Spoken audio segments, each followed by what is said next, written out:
Right. Welcome, everyone, and Happy New Year.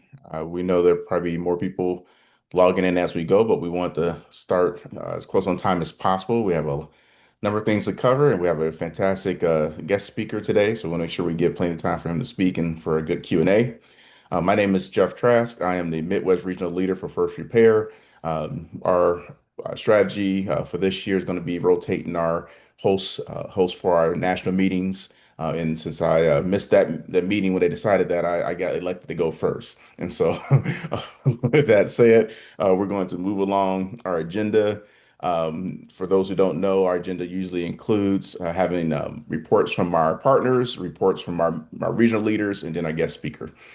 So welcome everyone. Glad to see you all. I'm excited for 2026, and I'm looking forward to the year for many different reasons. We'll begin with our partner updates, and we have first on our list, First Repair, and I believe that's going to be done by Lisa Walker. Yes. Okay. Hi, everybody. Thank you so much for joining our strategy session. We are very excited to see you and happy to welcome you into our new year. Some brief first repair updates. First, if you were in our commission task force city official session during the symposium, if you remember back in December, we will be having a follow-up meeting the beginning of March, and we will be doing this quarterly. So if you were in attendance at that session, we already have your information and you will be receiving an email from me. And if you weren't a part of the session but do believe you need to be in that group, please reach out to me. I will drop my email in the chat. Just send me an email with your information, what commission, task force, or city you represent, and I will make sure that you are in that. You will get the information for that quarterly meeting as well. Secondly, our reparations map is still up on our website. If you don't know if your organization is represented on that map, go take a look and check it out. If you want to be represented on that map, send us an email on the email on the screen so that we can make sure that your organization is accounted for, included, and represented on our reparations map. I will now pass it back on to Jeff, who's going to introduce some more partners for some more updates. Thank you. Thank you, Elisa. And if you could, I know Lisa mentioned if you want information, put your information in the chat, but if you could just put your name and where you're from in the chat anyway, so we know who's all online, that'd be great. And also in the chat, you'll see a poll, and that the first one to answer correctly for that poll question will receive a free book from the Resource Center, the First Repair Library. All right. With that said, we'll go moving on with our partner reports. Linda Mann with AARN. Hey, good afternoon, everybody. It's wonderful to see you all. Um, from ARN, just piggybacking First Repair, we are collaborating on the mapping. And so also wanted to just share that if individuals want to take a peek at the map, we'll also make sure that it not only goes on our map, but also on First Repair. We want to make sure that it's accessible to everybody regardless. And then we, of course, continue to work on harm reports. And so that is something that we are here for to collaborate with communities on their efforts and to help gather stakeholders. I think probably one of our best pieces of what we can bring to the table is to really pull together as many stakeholders from across all different organizations within communities to gather together to really provide a robust conversation about what liberation efforts are already happening and what we can learn from one another. So that's another thing that we are always engaged with and continue to work on, as well as cultural heritage preservation. We continue to be engaged in efforts on cultural heritage preservation. Of course, we're still engaged with Africa Town, and I want to raise them up because they are really dealing with a lot of continual assaults, one of them being the formation of four new cement facilities. And that will be coming out in our newsletter to inform all of you about what's happening there. We're also happy to help with media. Like we are pretty good at that. Happy to get out word, put together um, something to put out on our website as well and share completely amongst our listserv. If there's something that you want shared, just let us know. Just send it and we'll put it on the listserv to support your efforts and to put you at the forefront of what news we send out. So those are some of the things that we are holding right now. But feel free to contact us. I know that Professor Hansford at Howard is preparing to do some town halls and some work in Maryland or in DC. And if there is anybody on this call that's interested in having a town meeting with Professor Hansford, uh, feel free to put it on the chat and we will respond. Thank you so much and hope everybody's holding it together. Thank you, Linda. Yeah, it's definitely trying times. It's really that much more important for the work that we're doing. All right, next up, we'll have Liberation Ventures with Virginia Gladish, sorry. Thank you so much. Happy New Year to all. Good to be here. Um, so this is the first time I'm speaking in my Liberation Ventures capacity, not ICTJ, where formerly was organizing this together with ARN and First Repair. So in this role, what I update you on is that I'm going to be speaking with a few of you to do a landscape analysis of where the state of reparations is right now at the city and state, local and national level. And part of what I want to do is test a few hypotheses I've developed from my work globally and in the US and see if they resonate and if there are some themes that we're seeing emerging around which perhaps we need more information or whether there's interest to organize some more specific workshops around. So you may be hearing from me, and I'll be sharing the results of this report in mid-March. And the goal is for this to be a tool for us to kind of take stock and explore next steps together. So thank you so much. Thank you, Virginia. All right. Thank you, partners, for sharing your reports. Very critical work that you do in the movement. Next, we're going to have our regional reports. I'm going to go start off with mine from the Midwest. Each of our Midwest reports, please take a couple of minutes to share what your groups are doing in progress of the movement, and also share the day and time that your group meets. For the Midwest region, we meet every fourth Tuesday at 1:30. In our last meeting, it was very lively. We had a number of things that we're doing. Each meeting, we're trying to share nuggets of information. There's always new things to learn. We also discussed various types of struggles that we're having. As I mentioned earlier to our speaker, one of the things that came up in our Midwest region was how to get our political leaders more engaged and involved. So it was a very timely discussion and presentation. Also, we talk about the current events that affect our movements both locally and beyond. And then we also talk about very specific topics, like one of the issues that came up in our last one was land justice. Um, and so we kind of cover a number of things like that, but then we also give our regular reports. And I'll just give a real quick synopsis of some of the things that our groups shared. We had there's a lot of reporting about the symposium being very well done. Great time. Everything was really good with the symposium that was shared. In Minnesota, in particular, they're in the process of receiving $100,000 from local church, and also they have this fund over in St. Paul for $6 million that is dedicated towards helping with housing for those whose houses were torn down by the building of a local freeway. In Kansas City, they had a number of MLK events that were well attended. They were trying to make sure they got word out about their work there. They're also still participating in a solidarity walk.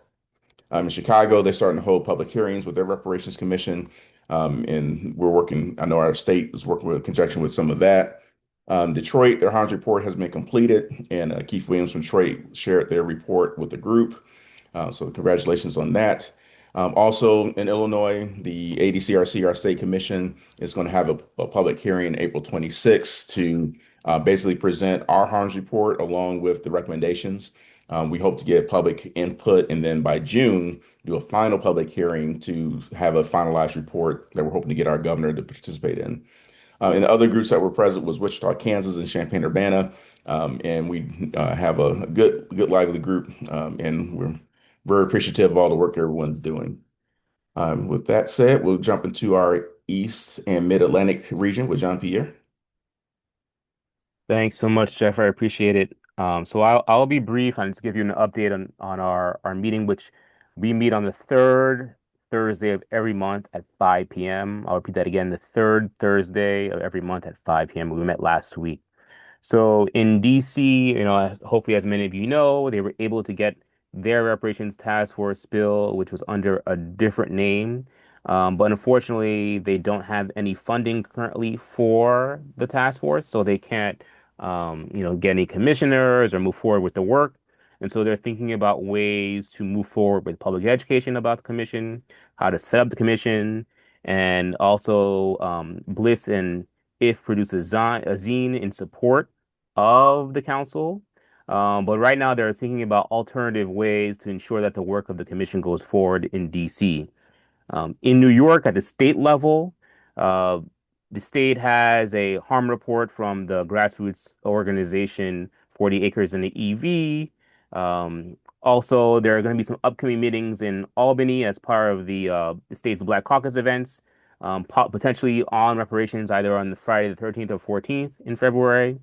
Um, Also, um, at the New York at the city level, NYCLU, New York City Laborers Union, is working with the LDF on some community informational reports in the next 4 to 5 months, as well as a community outreach plan. CORE is also working with, um, myself in New Jersey and some other folks to put on a regional symposium in June that would bring folks from New Jersey and New York together. The New Yorkers for Reparations Subcommittee on Policy has put together a set of recommendations on policy recommendations. And then also in Maryland, Lakeland produced a 230-page report with African American Redress Network. They're also going to have an upcoming meeting for folks working on reparations advocacy within different state task forces at different levels in this state to organize and move the work forward. So that's going to be, I believe, in early February and February 9th. And, part of the larger conversation was how to ensure more community involvement in these task forces, particularly in the, public sessions, getting the word out there and making sure that the voice of the community are heard in these meetings. And then in New Jersey, we have a town hall upcoming in February and a community dialogue to talk about the work in New Jersey and get more community feedback on the work. So that's it for now. Thank you. Thank you, Jean-Pierre. I forgot to mention that Evanston also is distributing $1 million from the faith-based community as well, so that they got their committee formed to work in the distribution. So that's awesome. It's good work there. All right, our South with Jamoke.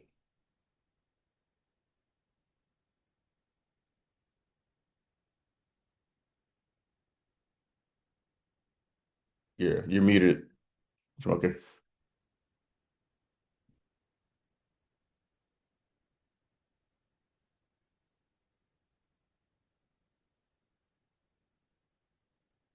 All right, my apologies. There you go. Greetings. Uh, Happy Gregorian calendar New Year. And so my report is really going to lift up and spotlight the work of an individual who's really doing great work in the South region. And so we're just going to lift up her work and put a spotlight on her.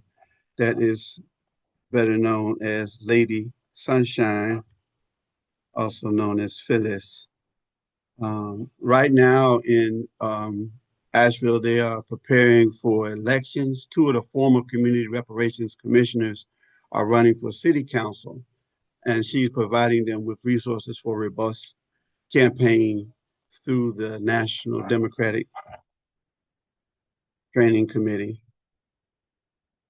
Also, she utilized Martin Luther King weekend activities to provide reparations education information in multiple West North Carolina counties, including Haywood, Transylvania, Cleveland, Rutherford, and Buncombe. Turnout ranged from 50 to 1,000 people for the Martin Luther King Day breakfast, lunch, and other community events. For their day of service, she had several folks volunteer to clean up at historical Black burial grounds. Also, she's been accepted to on a competitive basis as a part of the fellow with the North Carolina Tax and Budget Center. What they do is document physical and economic conditions in communities to advance solutions to poverty and to pursue racial equity. Her goal is to incorporate the recommendations made by the City of Asheville Community Reparations Commission into the North Carolina state budget. And finally, she's been helping with setting up a new nonprofit in North Carolina, which will build on preparing youth in filmmaking skills to record the oral history of Black elders in multiple Western North Carolina communities and beyond. And that is the South Report. We thank and lift up the great work of Sister Lady Sunshine and all that she does. Excellent. Thank you, Jamoke. And then last but not least, we have our West region with Davita Ingram. Hi, friends. Good morning. I'm putting our West Region notes in the chat. We had our first meeting yesterday. We meet on I believe we changed our time to our fourth Wednesday at 10 a.m. Pacific Standard Time. We set some West Region goals that I'm excited to share with everybody here because I like that. I liked what we did at the symposium. And a lot of our goals touched on synergy. So we said we wanted to build reparations movement cohesion. So Black leadership, trusted allies, all generations, understanding of intersectionality. That way that all of our identities, whether it's our gender expression, our economic class, our race, allows us to move through the world. We also said we wanted to look ahead to 2028 midterms. So our reparations movement has key wins with an eye on voting rights, political strategy, and cultivating key leaders.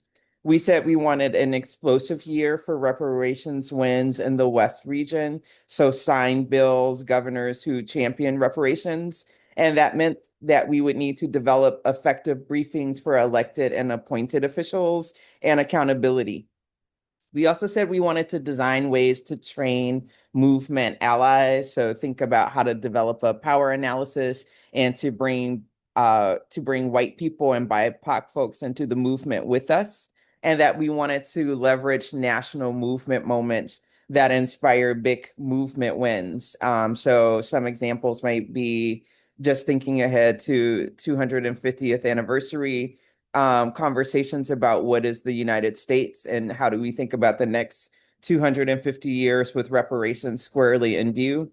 How to deal with responses to repression. We got ICE raids. I think Pam Bondi literally today just said that she was going to arrest a Black organizer who's doing work against the churches that have church with a pastor who works for ICE, and to do all of this while uplifting beloved community. That is the West Region support report. Thanks for listening. Thank you, Davita. Yeah, Jeff, I forgot to report, I'm sorry, just when the South Region meets. So we meet the first Tuesday of the month at 6 p.m. Excellent. And yeah, and I know I put ours in chat, so hopefully everyone put theirs in the chat too, so they can have that there as well. All right, thank you for all of our regional leaders doing great work. I know as one of the regional leaders is always encouraging to meet every month and to hear everyone's updates. And yeah, there's challenges, but there's also movement, there's also progression, and this is like a lot of growth. So it's always very encouraging to be at these meetings. So if you aren't going to them yet, please do. I'm sure you'll gain a lot from it. All right. With that said, we're going to move to our guest speaker. Um, I'll just read a short bio of his accomplishments here.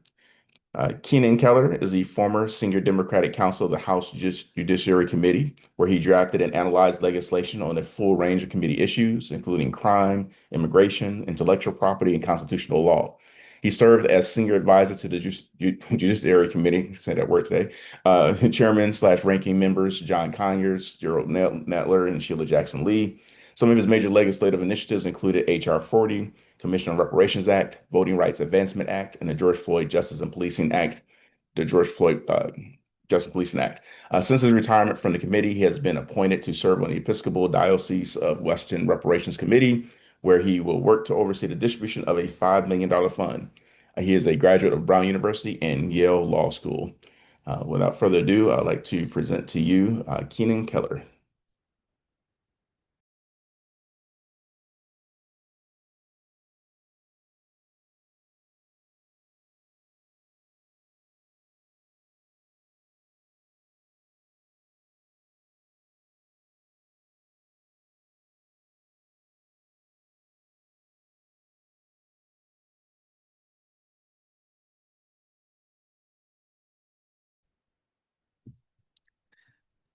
There you go.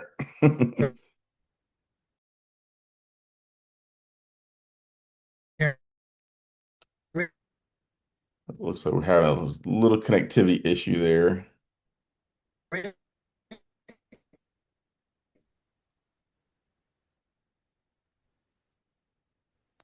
It's funny because of course we talked earlier and he was everything was fine. Of course, wants to Yeah.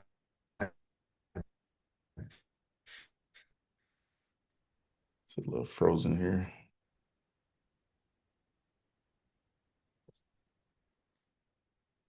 Give me a thumbs up if you, All right, yes, he's still hear you now. on. There you go. Just able to hear you just now. Okay, good. I'm going to move to a different place in the house. And then we will go from there. So I'll start talking so that we don't waste time. Um, Cultivating staff and legislative champions has been the key to the success of the reparations movement. Um, for those of you who actually knew John Conyers, one of the things that he would say is that one of his constituents by the name of Reparations Ray Jenkins brought him to the issue of reparations as a legislative champion. But while that's true, John Conyers came to the issue of reparations from a slightly different direction. Those of you who've been delving deep into some of the antecedent kinds of reparations programs in the United States are aware of the Civil Liberties Act of 1988. And the Civil Liberties Act provided reparations to Japanese Americans who were interned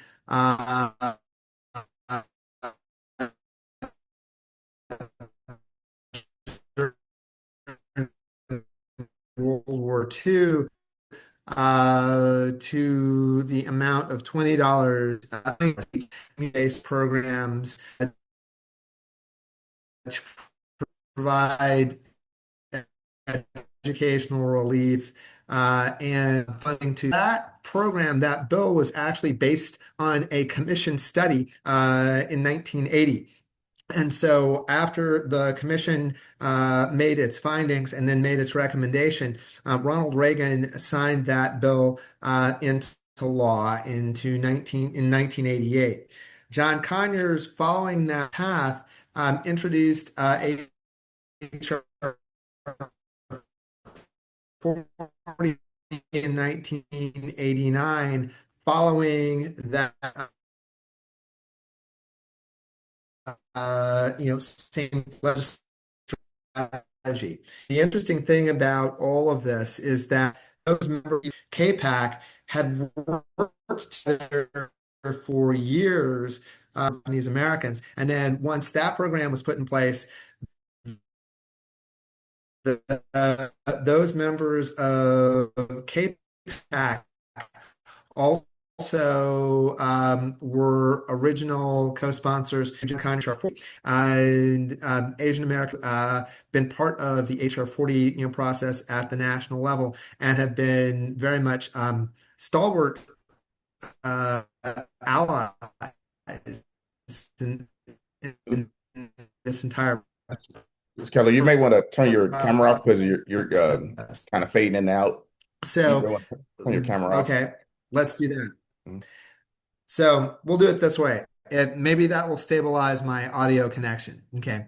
And so they were a set of natural allies who did not require a great deal of cultivation over the years. One of the keys to bring politicians into the fold on the issue of reparations is education and third-party validation.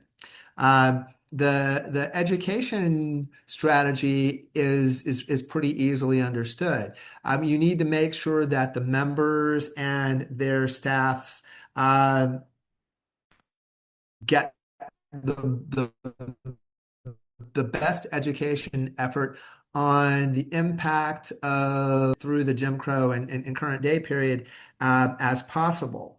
But even if you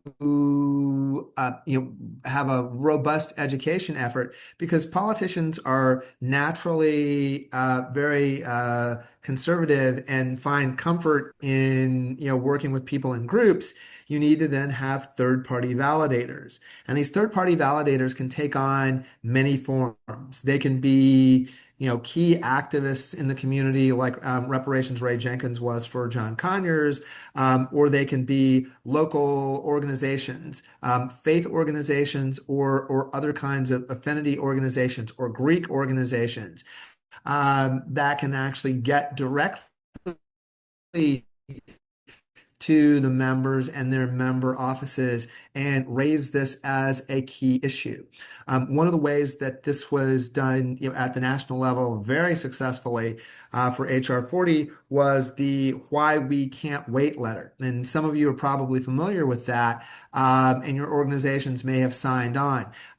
That garnered support literally by, I think the last time I looked, it was almost 400 different individuals and organizations. That letter was presented to House leadership, Republican and Democrat, and was also forwarded over to the White House. I think critical in terms of raising awareness, and uh, that is uh, a great way of actually getting to members.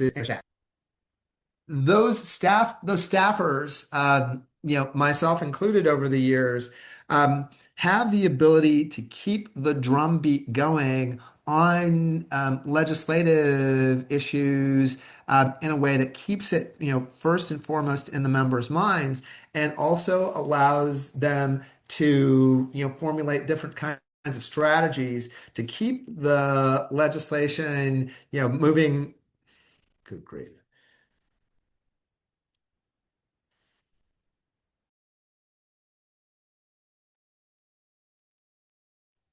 You lose him. Oh, it looks like we may have lost him. I'm going to give him a call and maybe see if he could call in. Might have better audio that way. Hopefully I'm back. Oh no, Oh, there he is. There he is. I'm back.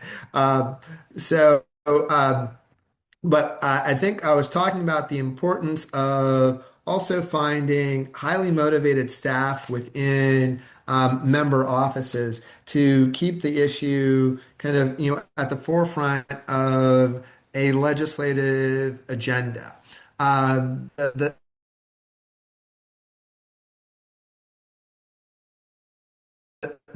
The the staff are the individuals who will tend legislate. The staff members actually have greater longevity than the members themselves, and they're able to shift to the legislation so that again it continues its forward trajectory. That was actually one of the things that I did in working with Mr. Conyers because he knew that he was not going to be in Congress forever, and he was looking for a successor who was as highly motivated around the issue as he was. And that is how he and Sheila Jackson Lee came together. And so when Mr. Conyers left Congress, we, didn't miss a beat when um, Representative Jackson Lee, picked up the good understanding of procedurally how the legislative body you are, lobbying or working with works. In Congress and, typically in, other kinds of legislative bodies down to city councils, they have a committee structure, and reparations will be an issue that is under the jurisdiction of a particular committee. When you then try to move legislation, it's easier to actually keep activity going if your champion on the committee of jurisdiction or particularly is the leader of the committee of jurisdiction. Again, one of the keys in Conyers having the original sponsorship of HR 40 is that the legislation was referred to the Judiciary Committee. And he was during his tenure while I was there, he was the lead Democrat. And by being the lead Democrat and by being the chair, when the Democrats had the majority, he was able to go to House leadership and then position the hearing. In the 116th, he was actually then able to schedule a hearing on the bill, and that's how we got the hearing, the first time we had a hearing. Similarly, when Sheila Jackson Lee, when we had the second hearing, she was chair of one of the subcommittees on the Judiciary Committee, along with Steve Cohen, who was actually a longtime co-sponsor of HR 40, and he was chair of the Constitution Subcommittee. So they, along with Jerry Nadler, who was also a longtime chairman or co-sponsor, and then chairman of the committee, were able to position that legislation. So time came together when the three senior members who had jurisdiction over the bill were all co-sponsors and were all not just co-sponsors, they were strong advocates. To the extent that you can actually line that up, you're at your greatest advantage. Similarly, Representative Jackson Lee, in her last days, strongly lobbied President Biden because she had direct access to President Biden because of her tenure and because of her reputation as being a go to the mat kind of member, where she was able to actually pick up the phone and get directly to the president. So there was no intermediary between she and the chief executive. That's very much the kind of thing that you can also look at when you're operating at the state. The interesting thing about the states who in the state of Maryland, you have kind of an interesting mixed issue where you have a black governor who was an advocate, but then became governor and then vetoed it. But then you have the state of New York, where whoever is governor of New York knows that they actually can't win a statewide election without heavily black voter turnout. So when the black members, of the state legislature then elevated this as an issue, they were able to move it forward. Okay. Same thing with the state of Illinois, where you have a governor who's in kind of an interesting juxtaposition, where you had a black governor veto a measure in Maryland. You have a white governor in Illinois who understands very critically, and I know our good reparations friends in the state of Illinois always remind them of it, that he cannot win and no one can win a statewide election as a Democrat without the black vote, right? But interestingly, in Illinois, again, contrasting Westmore, the Governor Pritzker also knows that if he has ambitions beyond the governorship of Illinois, he needs nation to the presidency without the black vote in the Democratic Party. Another interesting kind of comparison contrast is that out in California, you have another Democrat who has taken a mixed position with respect to reparations and his commission, who also has national ambitions, but doesn't necessarily have the same understanding of how the vote works that the governor of Illinois does. And that was also one of the reasons why there was the whole campaign about Prove the Vote. Prove the Vote was, I think, and I salute, Cam Howard about this. Prove the Vote was the effort to say, look, this is a primary issue for African Americans. We've got the data to show this, and that we're not going to have anyone take us for granted around our primary issues, our core issues. So here's the data.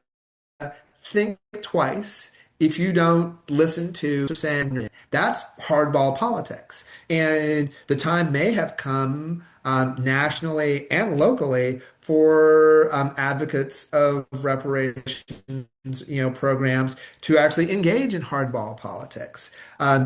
It's always helpful if you have good polling data to back up, those arguments about, where you are and what core issues are for a particular voter base.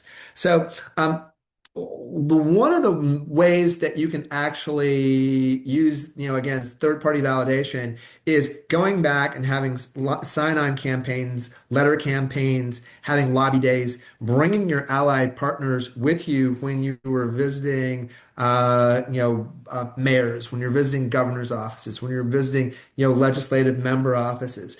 Bring people who they don't expect to see as advocates for reparations. And that always brings people up short. And this whole issue of what happens when a whole rainbow of seconds, and particularly if you're lobbying in districts that are, we used to call them, influence districts in voting rights, where you bring in that entire rainbow of constituents, bring them in, and then a member has to understand, wow, this isn't an issue that affects a silo of my constituency. Everybody is coming at me about this. And so that's important. But the thing to always remember is to just keep following up on them. The first time that you get them, typically they will stick with an issue, but your lead sponsor, your champion, has to actually process all of that information and follow back up with members. That's one of the reasons why Dear Colleague letters are so important, at the legislative level. If they're circulated widely, you can actually put the names of all of your co-sponsors at the top of your letter. Because one of the things, and this is where I started out, is that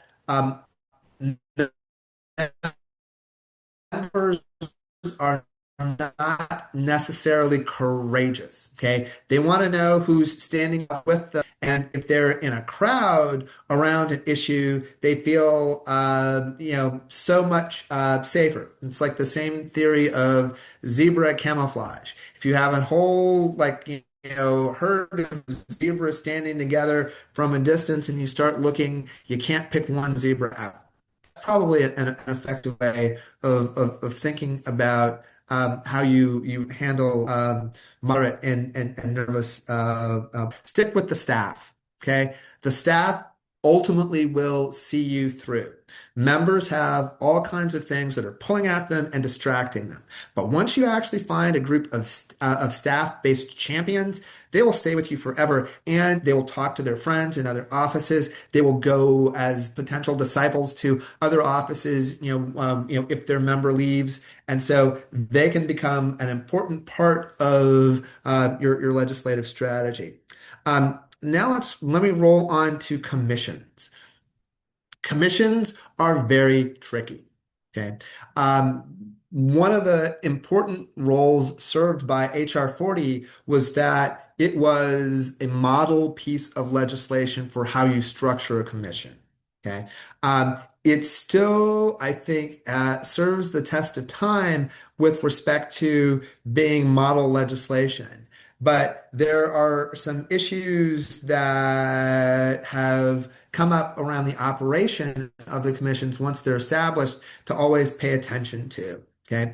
You want to pay attention to the structure of the commission. I think it's important that commissions have a combination of community-based input and expert input. Okay.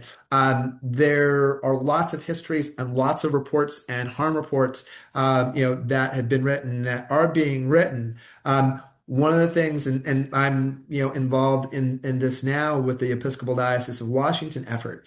And one of the things that I keep reminding everybody to do is to make sure that when you're developing these reports and these histories, that the voices of individuals are heard and come through in how these reports are drafted. Okay. Because you want your communities to be able to take ownership of those documents, of those reports, and use them actively. Okay. Because independent of what happens, I think, at a policy making level, the information that comes out in these reports can be used in ways that are kind of different than people expect. They actually can be healing documents themselves, in addition to policy documents. And they can be arrayed in lots of different ways across communities and across individuals to actually, provide those kinds of healing opportunities. And I think that that's one of the things that is important about the reparations movement that you can't legislate. Okay. You want to make sure that these are live, active, living documents that reflect the experience of individuals and communities in a way that allows them to live on and to continue to develop the stories about the communities. On the legal side of things, and Justin and the Ogletree Bar Association are looking at, and part of that is you have to also make sure that the reports and the analysis and activities of the commissions are grounded in documented, verifiable harm. Okay. Um, and there are more general theoretical, arguments about the impact of slavery and discrimination in communities that are commonsensical and that are supported by more general social science analysis. Courts don't like those. Okay. And one of the, and especially the courts now, because they can easily dismiss them as, well, this is not specific enough. One of the critical things that behind the success of what happened in Evanston is the fact that they tied their reparations program to documented verifiable harm. Okay. And so if you actually want to have individual, reparations, payments made that you can actually trace them back to harms to those individuals. That's very much like what we did in the black farmers cases in the class A and track A and track B, claims for Pigford, where there was a track that allowed you to bring literally your receipts to show that you were a victim of discrimination by the Department of Agriculture. But there was also a track B that allowed claimants who farm or attempted to farm during that period to rely on more generalized evidence to support their claim and then still receive a settlement from the Department of Agriculture. So those kinds of claims now I think, are more subject to challenge than they were during the Pigford era, and that's one of the reasons why the lawyers, in our group are trying to really dig down and file a report, so that people can understand exactly how your harm reports need to be focused. The other thing is philosophy. And once a commission is established, it takes on a life of its own. As an advocate, you have to watch very closely the composition of the commission, who's on it, and monitor philosophically where it's going to make sure that people don't get distracted or get lost. That was actually one of the issues that hit the folks in California about this whole question of who is black for the purposes of a reparations program, A, and B, focused very much on money. Okay. Those two issues, while they are important to talk about and important to reach ground on, they also can be used very much to distract and undermine the effort and work of a commission. And it's important again that the advocates around all of this who are not on the commission themselves pay very close attention to what's going on there and to try and put it back on track before it gets too far off track. This has actually been one of the things that I think New York has been trying to do. We heard some of that, at the conference last month, that they saw what some of the things that happened in California, and they're trying to head some of that off. Again, very difficult, very important. It requires a lot of diligence. So that's kind of a lot of information. Just making sure that you find champions, you educate champions, you keep in touch with them and you sustain them and don't let them get off track and don't let them get distracted. And that's the way that ultimately you'll be able to see a plan through to actually get a good solid reparations proposal in process and bring it to fruition. I'll see if I can come back on camera now. That was fantastic, jam-packed information. I have several questions, but I want to make sure I leave the door open. Just FYI, I'm actually on the African Descent Citizens Reparations Commission for the State of Illinois, so some things you said I easily resonate with. But before I even jump in anything, are there any questions anyone like to ask of Mr. Keller? We have about 9 minutes, so don't be bashful. Please be quick. All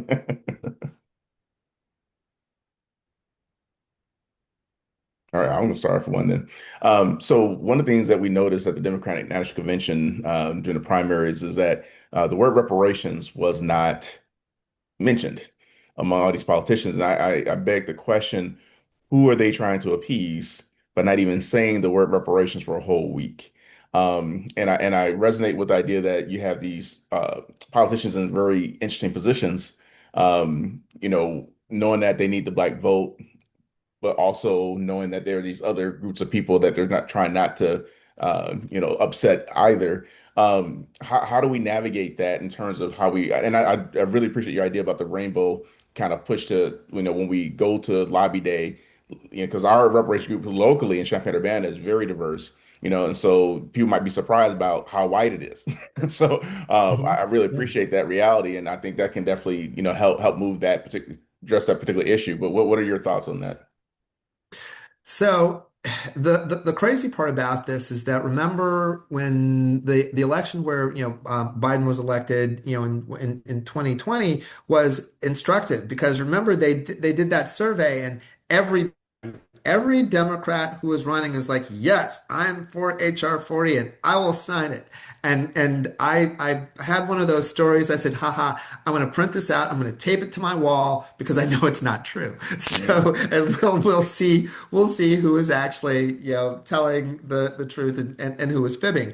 And Hmm. the problem is that it's a matter of courage and it's a matter of being, part of a herd. So if you ask them this question in the aggregate, they're like, oh yeah, yeah, yeah, yeah, I'm right there with you. But if you ask them that question when they're like sitting on a stage alone, then they'll say, oh, well, that R word and the thing that we said when we were talking to colleagues on the Hill about this is we said like, look, you know, you know, if these folks don't want to vote for you, they'll find a whole laundry list of reasons not to vote for you. And reparations is not going to be at the top. HR 40 is not going to be at the top of that list. Now, Hmm. now, if it is, then wow, we're going to be surprised. But we will tell Right. you that if you're saying, I have doubts about HR 40, it will be at the top of the list of black people, right? And the Hmm. thing that you know is that you can't win without black people. And then, which leads us in African American progressives, right, to ask this whole question, like, what do we do with this? Because these politicians think that this gives them a free pass. It's like, ha ha Hmm. ha, where are you going to go other than me? And then the answer is, well, to pose this question, if you don't do what I need you to do, what good are you to me? Right? Hmm. Because I know what these other guys are going to do, right? And I can plan for that. I can plan for that. I know, I mean, I know a card carrying, sheet wearing, whatever person when I see them. I know Hmm. exactly how they're going to react. But my problem with you is I have no idea. Okay, you are asking me to step out into traffic and I'm expecting you to actually stop this, speeding vehicle coming at me, Hmm. but maybe you won't. And so that's not good for me. So at a certain point, we're going to have to kind of collectively decide how we're going to manage that as a political question. And that's one of the things that's actually happening now politically. You can kind of like look around and say, okay, this guy doesn't care about anybody. Interestingly, there might be a conversation to have with him about reparations. And I've said to people, this president is about who you get to bring you to see him, right? If we can figure out who is best to take us through that door, and there is someone, we have no idea of what of what he's going to say or how he's going to react. But I know that in the past we've had some of these off the wall politician conversations with the president and his related folks. And it wasn't a no, no, no, get out, I don't want to hear this kind of reaction, which surprises people. So Hmm. that's why you have to, kind of, stay creative and take a run at everybody and see what they'll actually do. Yeah, I know Cam Howard is actually pushing that effort too. Davita, you had a question? Yeah, one is I have a two questions. One is practical. Speaker Keller, if you happen to have your notes typed up, it would be great to get them because the audio was a little bit tricky and you said such important things. And then I have a specific question for you because for many of us, it's legislative session right now. And I was curious, like, if you had calls to action that you really want us to take away from this meeting. And also, last year, Congresswoman Ayanna Pressley did a special reparations roundtable. And so I've been kind of thinking Mhm. about what can we do during our current legislative session. On the West Coast, at least where I'm at, is a short session. And I also want to know when we get back together if folks are going to the Congressional Black Caucus, what are we going to talk about there so that we can keep building our political power? So, two things. I think for these short legislative sessions, it's really difficult to get anything in front of members if you haven't preloaded it. So, the thing I would say there is make sure that you are talking to your champions and good friends and make sure that they keep elevating the issues that you have before them and that they don't get lost because like these state sessions are hard to manage for that reason. I had a conversation about just this issue probably about 2 hours before this call. The issue on CBC ALC is a little trickier. Last year was the first time we did not have an open forum session, right? That was an invitation by invitation session. Let me put it that way.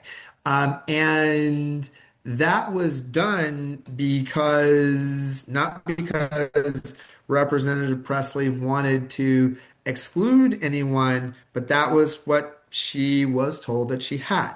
Right.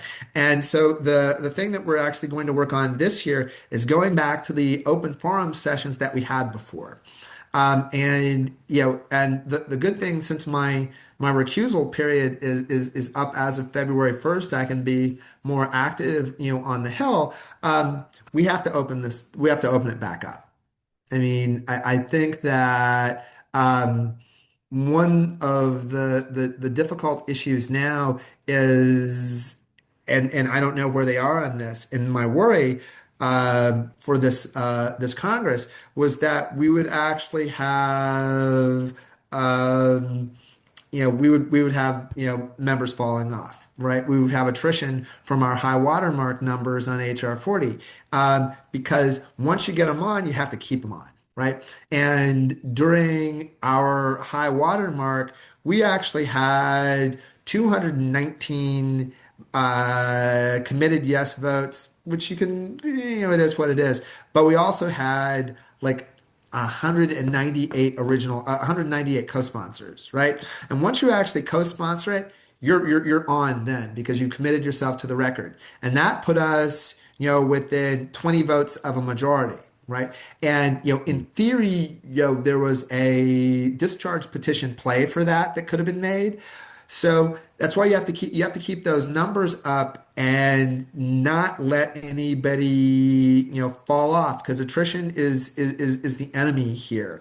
And we need to make sure that we support Representative Presley in her effort to actually have an open actual HR 40 brain trust rather than having one of these invitation roundtable conversations because for the purposes of the issue and the community writ large, it's not the same. Awesome. All right, we're right at time as we close, but Uh, Jamoke had his hand up, so maybe one really quick question and one quick response. Yes, thank you, Jeff. All your in stewarding AR 40 inside the Congress and inside of the House. I just wanted to, You just mute yourself, Jamoke. there. yeah, I would say I know that you talked about HR 40 being a model bill, and I was just concerned about the composition of the six community people because it really doesn't spell out like how that would be determined, and that seemed like that could lend itself to be quite problematic, determining the six Yeah, community that's one that composition on the yeah, that's HR 40. Mhm. So that's one of the things that you have to pay attention to. That's why I said you have to look at the composition of your commission because that's model legislation. That's where you start. Okay. But what happens when through the legislative process, through whatever passes for regular order, that could actually end up being three or it could be 20, right? You don't know how that's going to end up. So you have to pay very close attention to who gets on to that commission. You also have to pay very close attention to who actually passes and moves and signs your commission into law. Because one of the things that I reminded people of is that if you really wanted to play hardball, Republicans could actually pass HR 40, right? And then President Trump would have the authority to appoint lots of commissioners, or they could actually redraft the bill where he appointed all the commissioners, right? And so you have to be careful that someone may actually decide to give you what you ask for, but it doesn't taste the same because they change the recipe on you. So you have to be diligent and make sure that you are working hard to get exactly what you asked for, and the way that you asked for it. It's good stuff. Very great advice. And I know many of us are in the middle, right in the process of that. I know our group in Champaign-Urbana we're actually just forming our commission. So this is all very relevant and helpful information. Mhm. Thank you so much for sharing with us. So we're out of time, unfortunately. I know we can probably go on and on with this. Any way we can support you, let us know. We would love to be engaged in any level we can be with your efforts. And just please keep us in the loop and we'll keep sharing. And for everyone, we'd like to thank Speaker Keller. Thank you for your time. I think the last couple of notes I have here is make sure you register for any upcoming National Reparations Strategy sessions every fourth Thursday of the month, typically, and then also get connected with your regional networks as well, so you can stay in the loop. We need Thank the you, results everyone. from the poll, from the trivia Oh, question. yeah, did we get a poll result, Lisa Bailey? Well, Jamoke, why don't you tell us the answer to our poll question, and I will connect with the winner offline. Okay. The question was about 1969 document was put forward by James Foreman challenging white churches to support the reparation movement, and that document was called the Black Manifesto. Do you know where he presented it? Oh You yeah, know well where? the initial presentation was at a conference in Detroit in on April 26, 1969, and then he introduced it publicly at I forget the name of the church, Riverside Church. Riverside Church. Right. Riverside Church in New York, right, is when he Mhm. went up to the pulpit and interrupted church service Yep, yep. and announced it. And actually led to a whole year campaign around that, but that's a whole conversation. Black Manifesto reparations movement, Yeah. not lifted up enough in the reparations movement, in my opinion. Awesome. Yeah, also give me an idea. We should have more rallies and marches to Washington and our local state governments and everything else with a bunch of folks too. So, all right. Thank you, everyone. Appreciate it all. And stay in touch. We'll keep it moving, y'all. Take care. You all. Thank you.